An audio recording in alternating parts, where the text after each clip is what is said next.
E Antônio Oliveira, técnico do Corinthians, começa a balançar no cargo. O vídeo de hoje do canal do Nicola traz detalhes sobre essa história e conta também que Felipe, o maestro, está voltando ao Vasco.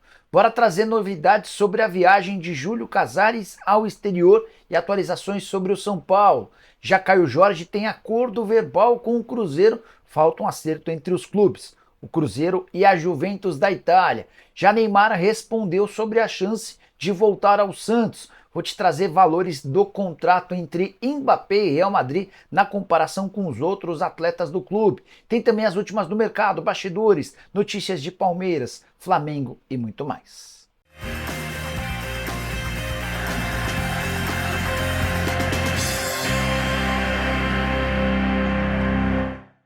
Fala aí pessoal, sou Jorge Nicola, bem-vindos a mais um vídeo do canal. Sempre bom ter vocês por aqui sem perder tempo. Só pedir para deixar like, se inscrever no canal e ativar todas as notificações. Importante também que você deixe o seu comentário, beleza? Bora contar ainda que todo esse conteúdo é um oferecimento de Aposta Real, o site que te dá até R$ 800 de bônus de boas-vindas. Tô colocando na tela partidas dessa terça por Libertadores e Sul-Americana, os gaúchos em ação com aqueles jogos atrasados. Quero começar com o meu palpite para Grêmio e o Huachipato. A partida é fora do país, no Chile. Se o Grêmio perder, está eliminado. Para mim, o Grêmio vence o Huachipato. Cotação interessante para a vitória gremista. Tem também Real Tomayapo e Internacional. O Inter é muito favorito para vencer o Real Tomayapo. Estou apostando na vitória colorada. Para completar, nessa quarta-feira, jogos do Campeonato Brasileiro, Juventude e Atlético Goianiense. Para mim, da Juventude, tem também Cuiabá e Vitória. Vou de vitória do Cuiabá. Para você fazer sua fezinha na Aposta Real é super simples. Pega o link que está no comentário fixo, clica, faz o cadastro e utiliza o código CNICOLA. Tudo junto em maiúsculo para ter direito a esse bônus de boas-vindas que pode chegar até R$ 800. Combinado? Bora começar o vídeo com aquele tradicional giro de notícias e a primeira informação é sobre o Palmeiras, informação importante. Eu havia contado para vocês nessa segunda-feira que Corinthians e West Ham avançaram na negociação do Luiz Guilherme, certo? 23 milhões de euros fixos, mais 7 milhões de euros em bônus. Quero contar que esses bônus equivalentes ao acordo vão ser pagos a cada 20 partidas do Luiz Guilherme com a camisa do time inglês. Bora contar também que o Palmeiras pegou uma chave extremamente complicada na Libertadores, com confrontos contra Botafogo nas oitavas, possivelmente contra o São Paulo nas quartas e contra o Flamengo na semifinal. Mas, olhando pelo lado positivo, o Palmeiras sempre vai decidir em casa até um eventual final do campeonato. Libertadores terá a sua decisão marcada para Buenos Aires no estádio do River Plate. Bora contar também que o Flamengo não conseguiu convencer as federações do Uruguai e do Chile a liberarem os atletas do Fla para o confronto contra o Grêmio, jogo marcado para quinta-feira da próxima semana. As duas seleções alegam que já estão na preparação para os amistosos e para a Copa América dessa maneira. O Flamengo perde o pulgar para a seleção chilena, além de Varela, Vinha, De La Cruz e Arrascaeta para a seleção uruguaia. Bora contar que o Santos perdeu por 2-1 para o Botafogo de Ribeirão Preto, partida que aconteceu em Londrina com o mando do Santos, diante de apenas 11 mil pessoas. O Santos chegou a estar perdendo por 2-0, diminuiu o placar, mas não conseguiu o empate. Segunda derrota seguida do Santos, que já perdeu 3 jogos nessa Série B, é o terceiro colocado e pode perder mais posições ainda nessa oitava rodada da segunda divisão. Já Alan, volante que que tem um acordo assinado para jogar no Botafogo no meio do ano, ele virou alvo de uma série de especulações. Tem gente afirmando que o Alan vai ignorar esse acordo com o Botafogo para continuar no mundo árabe. Não é a informação que eu obtive. Antes de gravar esse vídeo, conversei com uma pessoa do Botafogo que assegurou que o pré-contrato está assinado desde 5 de fevereiro e que está tudo certo. Ele é aguardado nos próximos dias para um período de férias e depois, para poder se apresentar, o Alan vai ter condição de jogar a partir de 10 de julho. Para completar o giro de notícias, o Fluminense ultrapassou a marca de 51 mil ingressos vendidos para a apresentação de Thiago Silva. Essa festa acontece na próxima sexta-feira no Maracanã e tem tudo para ser a maior recepção de um jogador de futebol no país, ultrapassando os 45 mil São Paulinos que estiveram na chegada de Luiz Fabiano. Para completar, Marco Reus, jogador que acaba de deixar o Borussia Dortmund, é novo reforço do LA Galaxy. Atleta vai assinar contrato até o fim de 2025. E aqui, informação triste. Kevin De Bruyne, o craque do Manchester City, afirmou que cogita sim jogar na Arábia Saudita. A justificativa é de que em 2 anos do contrato na Arábia Saudita ele vai ganhar mais do que arrecadou nos últimos 15 anos atuando no futebol europeu. Quero falar agora sobre Mbappé, o mais novo reforço do Real Madrid, dono da camisa 9. Bora te contar quais serão as cifras, os salários do Mbappé com a camisa do Real Madrid. O Mbappé será, de longe, o jogador mais bem pago do clube espanhol, mas vai receber menos do que nos tempos de PSG. Na França, ele tinha direito a 72 milhões de euros por ano. Contrato salarial no Real Madrid vai garantir ao Mbappé 26 milhões de euros por ano. Esse valor equivale a 148 milhões de reais. Se a gente dividir por 12, dá para imaginar um salário do Mbappé na casa dos 12 milhões de reais por mês. Mas não é só isso. Ele vai ter direito a luvas, prêmio pela assinatura do contrato. Essas luvas serão pagas mais ou menos no valor de 30 milhões de euros por ano, ou 171 milhões de reais. Então você soma os 12 milhões de reais mensais de salário, mais algo na casa dos 14 milhões de reais mensais em luvas, e chega a um valor bastante interessante, embora menor do que nos tempos de PSG. Nicola, como é que são os outros salários no Real Madrid? Toni Kroos, que vai se aposentar, era o jogador mais bem pago do elenco, 11 milhões e 600 mil reais mensais. Seguido pelo Alaba com 10 milhões e 300 mil, pelo Modric com 10 milhões de reais, por Vinícius Júnior e Bellingham, que ganham cada um 9 milhões e 800 mil reais. Só para lembrar, esse Real Madrid que anunciou o Mbappé com apenas 3 linhas, num comunicado bem curto e grosso. Real Madrid que já venceu 15 vezes a Liga dos Campeões em 18 finais. O segundo time que mais ganhou essa competição tem 7 títulos, o Milan, menos da metade do que as conquistas do Real Madrid. Hora de falar sobre o Neymar. O atacante foi perguntado sobre a chance de virar reforço do Santos, algo que surgiu a partir de declarações do próprio Neymar a jogadores do Peixe. Foram vários os santistas que vieram a público para dizer que o Neymar vinha garantindo que, no fim do contrato no Al Hilal, se tornaria reforço santista. Nas últimas horas, o Neymar, em meio a um evento que ele realizou, com um leilão, todo revertido para a instituição da qual ele é dono, o Neymar afirmou que não há a menor chance de jogar no Santos. A frase é a seguinte, abre aspas, não existe a possibilidade de voltar ao Santos. O que falaram é totalmente mentira, não tem nada planejado. Tenho mais um ano de contrato com o Al Hilal. Espero poder fazer uma grande temporada. Vamos viver pouco a pouco. Óbvio que o Santos é o time do meu coração. Um dia quero voltar. Sim, mas não tem nada planejado na cabeça. Fecha aspas. Só para vocês entenderem. Por que essa declaração forte do Neymar? Atacante contratado por um caminhão de dinheiro, 70 milhões de reais por mês no Al Hilal, praticamente não jogou pelo clube saudita. Ele teve uma lesão muito séria, passou por cirurgia e só volta no segundo semestre. Se o Neymar já começar a alimentar a especulação de que vai deixar o Al Hilal no fim do atual contrato em junho de 2025, ele fica com o filme ainda mais queimado com os sauditas. Então ele está afirmando que vai deixar para pensar o futuro mais para frente e que está concentrado apenas no Al Hilal. Acho justo, acho honesto, mas dizer que é uma absoluta mentira, algo que os atletas do Santos afirmaram depois de ouvir o Neymar, soa bem esquisito. E você, o que pensa sobre o tema?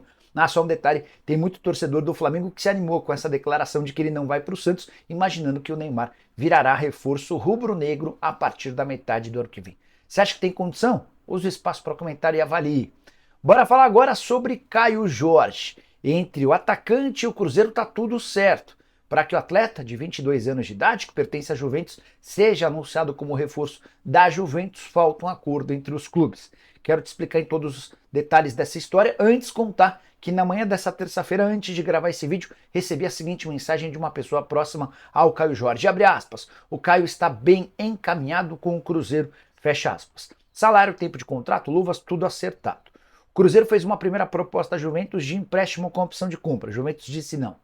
O Cruzeiro sinalizou com a compra por 4 milhões de euros, a Juventus também disse não.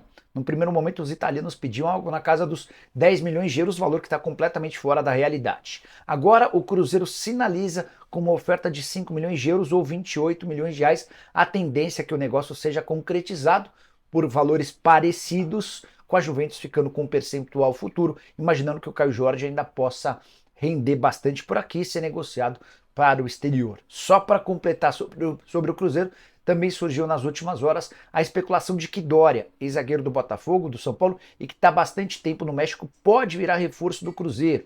Ele seria um plano B a IR Mina, que é a prioridade absoluta. O empresário do Mina, inclusive, virá ao Brasil nessa semana e tem reunião marcada com o Cruzeiro, com o Internacional e com o Botafogo. Só em relação ao Dória, 29 anos de idade, está no Santos Laguna desde 2018, jogando no exterior há 11 temporadas.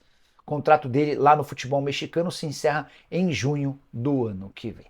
Bora falar agora sobre o Vasco da Gama, a primeira medida do presidente Felipe, depois dos 6-1 sofridos contra o Flamengo no último domingo, será anunciada em breve. Felipe, o maestro, que já foi lateral esquerdo do Vasco e alguém muito próximo do Pedrinho, será anunciado como novo diretor técnico do Vasco. Ele vai trabalhar em parceria com Pedro Martins, que é o diretor executivo.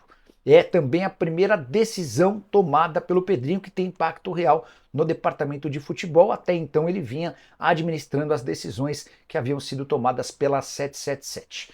O Pedrinho já havia tentado colocar o Felipe na comissão técnica do Vasco quando a 777 tinha o comando do clube. A empresa norte-americana vetou o pedido do Pedrinho. O Felipe se manteve perto do Pedrinho, é o homem de confiança do presidente e agora vai ter uma função mais específica dentro do clube.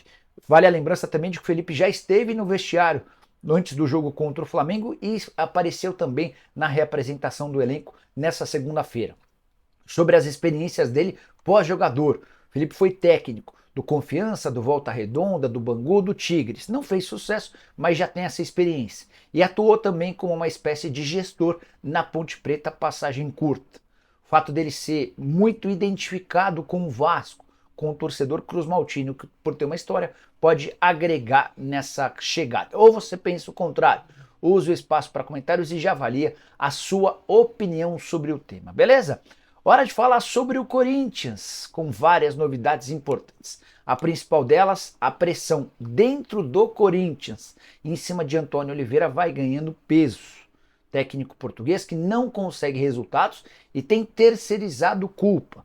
Toda entrevista e ele aponta uma série de dificuldades e culpas por conta da falta de resultados. Corinthians em 7 partidas no Campeonato Brasileiro não marcou gol em 6.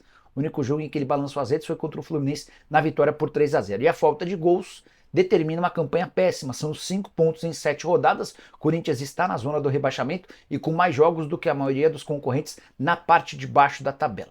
Diante disso, o Antônio Oliveira tem usado escudos. Em uma das entrevistas ele disse que faltam reforços. Na última entrevista afirmou que falta jogador com capacidade física. Ele entende que o time do Corinthians é muito frágil fisicamente. E isso tem incomodado dirigentes do Corinthians, mesmo com o presidente Augusto Melo no exterior. Eu posso assegurar para vocês que o termômetro esquentou para o Antônio Oliveira. Há uma pressão que vem de dentro do Corinthians, respaldada também por torcedores, para que o Antônio obtenha resultados de forma urgente, sob ameaça, com o risco dele ser demitido num futuro não tão distante. Próximo jogo do Corinthians contra o Atlético Goianiense, confronto direto na luta contra o rebaixamento.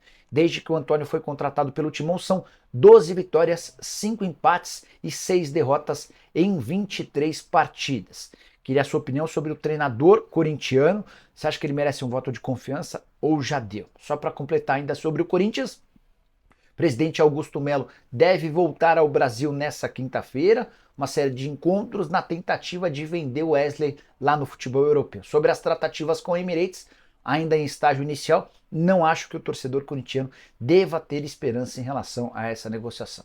Só para completar, Caio Melo, amigo do presidente, que surgiu no nada na política do Corinthians, também faz parte da delegação do Augusto lá em Londres, na Europa. Qual o motivo do Caio Melo estar lá? O que ele contribui? Ele ajuda de que sentido? Se o pessoal do Corinthians puder responder, eu agradeço. Bora fechar o vídeo para falar sobre o presidente do São Paulo, Júlio Casares, outro que está no exterior. O presidente tricolor desembarca ou inicia sua volta ao Brasil nessa terça-feira. Ele vai tirar o dia de folga para comemorar o aniversário da filha lá na Europa e depois embarca no período da noite para chegar ao Brasil nessa quarta-feira. Vai despachar em relação a algumas coisas do São Paulo nos próximos dias e será o chefe da delegação da seleção brasileira durante a Copa América. O presidente me assegurou que mesmo à distância segue super inteirado sobre as coisas do São Paulo, tem participado de uma série de calls e reuniões quase que diariamente para tratar sobre reforços, renovações, entre outras coisas. Conversei com o Júlio Casares e ele me disse que viu com muita dificuldade a chave do São Paulo na Libertadores da América, embora confie no time. Sobre reforços, perguntei sobre Alexandro e ele despistou afirmando que a prioridade é a renovação do contrato do Wellington. Também quis saber se o Vieto tem alguma chance de ser contratado. O presidente saiu pela tangente. Os 3 reforços que o São Paulo quer para julho: o lateral esquerdo Alexandre, as tratativas prosseguem, deve haver uma reunião nos próximos dias. O atacante Vieto, que é um pedido do Zubeldia, atleta que estava no futebol saudita, num time da segunda divisão, ele cogita vir ao Brasil para jogar no tricolor. O problema é o investimento, alguém que vai custar mais ou menos R$1,5 milhão mensais. Para completar, Matheus Henrique, volante que já recebeu um projeto do São Paulo, ouvido o empresário do Matheus, o Fábio Melo, que hoje 3 clubes brasileiros saíram na frente para contratar o Mateuzinho. São eles o Cruzeiro, o Grêmio e também o São Paulo. E você, que pensa sobre os reforços e sobre tudo que eu contei ao longo do vídeo? Use espaço para comentário para deixar sua opinião. Não esquece de deixar like, de se inscrever no canal. A gente se encontra à tarde com mais notícias. Abraço, tchau!